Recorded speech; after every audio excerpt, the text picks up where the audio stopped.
Due to the inadequate fire laws at the time, the Lady of Angels school fire killed 95 children and teachers.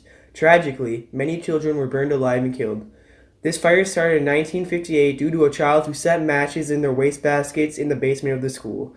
Triumphantly, after the fire, many fire drills and fire laws were changed to ensure that this will not happen again. In the 1950s, awareness for fire safety was developing within the public. Fire safety technology was improving. Sprinkler systems, alarm systems were all available technology at the time. Because of the tremendous expense of retrofitting existing structures, laws allowed grandfathering of older structures, which created many conditions where buildings were unsafe. Building codes in the 1950s allowed for large public buildings to be constructed primarily of wood. The idea of regular practice of emergency evacuation and planning for emergencies was foreign to the citizens of the era. Catholic schools of the time were run by nuns who believed in strict discipline in their schools. Students loved but also feared the school sisters. Many people believed this rigid structure created conditions that allowed the fire to grow, as students and faculty were afraid to pull the alarm without consent of the Mother Superior nun. On December 1st, 1958, students were beginning to wrap up the day with their last hour of class. Unknown to them, Alan Narcutt, a 10-year-old fifth grader with a history of setting fires, had tossed 3 matches into a cardboard garbage receptacle at the bottom of the stairwell in the basement of the school. Logical thing to realize today is it was started by a 10-year-old boy who was in one of the other rooms, and he confessed in 1962 to starting the fire. The fire smoldered and some teachers noticed the smoke.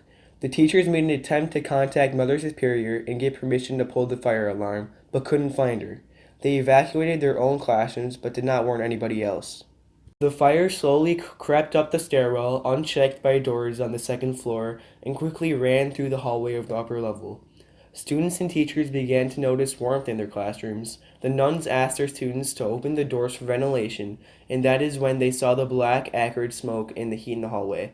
The room started becoming unbearably hot.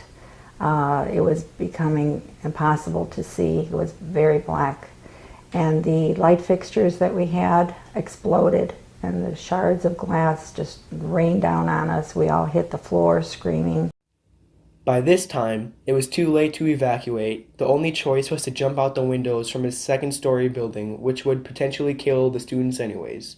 The nuns instructed their students to sit in the desks and pray. The student that was in the back of the room actually swung the door open, and at that point we saw nothing but black mass in the hallway. It was just unbelievable. And our biggest dilemma was, well, don't look like we could get out through the door. The heat was so hot that the lacquer on the doors started to actually just curl up. The guys decided, you know what, I'm gonna jump. As the fire made its way into the classroom, the children had to make the choice to jump. By that time, panic had taken over, and even as they tried to make their way to the windows, it became impossible. And then, of course, with the kids pushing, Mark got lost. He got lost in the shuffle.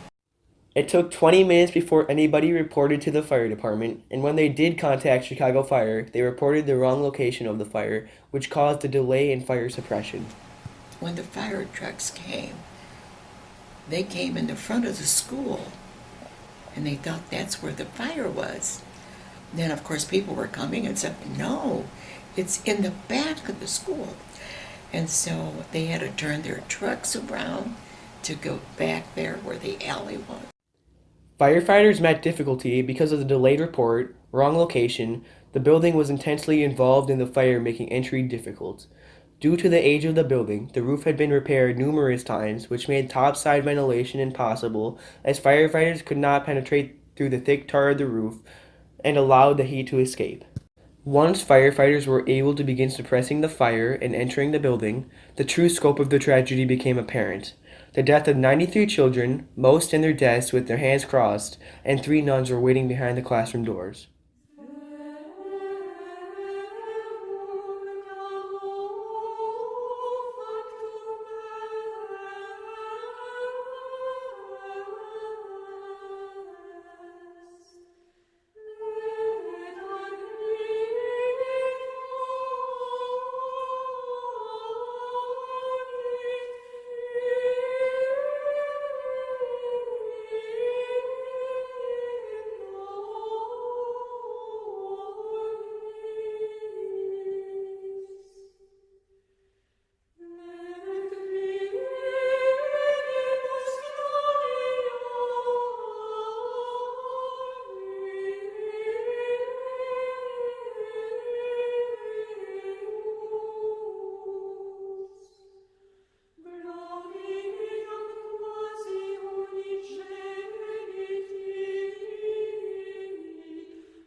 Like a phoenix rising from the ashes of this tragedy came triumph through thousands of future lives saved through better fire awareness and laws. Changed the complete structure of schools all over the nation, if not the world. The improved regulations, building codes for schools, fire doors, sprinklers, preparation, and fire drills really changed quite a bit after that.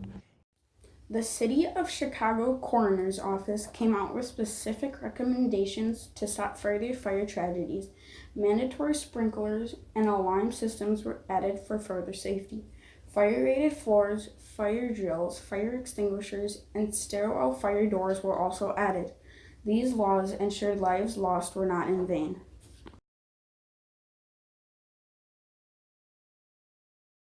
Yes, Matt, my name is Mike Bollinger. I'm a captain with the Milwaukee Fire Department, Station 29 on 84th and Morgan, Milwaukee, Wisconsin. So how does getting false information such as addresses affect your firefighting operation? Well, obviously, if we don't know where we're going, we're not going to be able to make a response time. Taking runs and responding directly from the firehouse to the scene allows us the advantage of getting there as quickly as possible. The quicker we can get there, the more effective we can be at dealing with whatever the situation is. How does getting a delayed report affect the outcome of a fire? The Lady of Angels fire was first reported 20 minutes after it was first seen. How badly can a fire spread by that time? Well, if a fire has a good air supply, that kind of time is usually to the point where there's going to be a fully involved state of a fire with most buildings.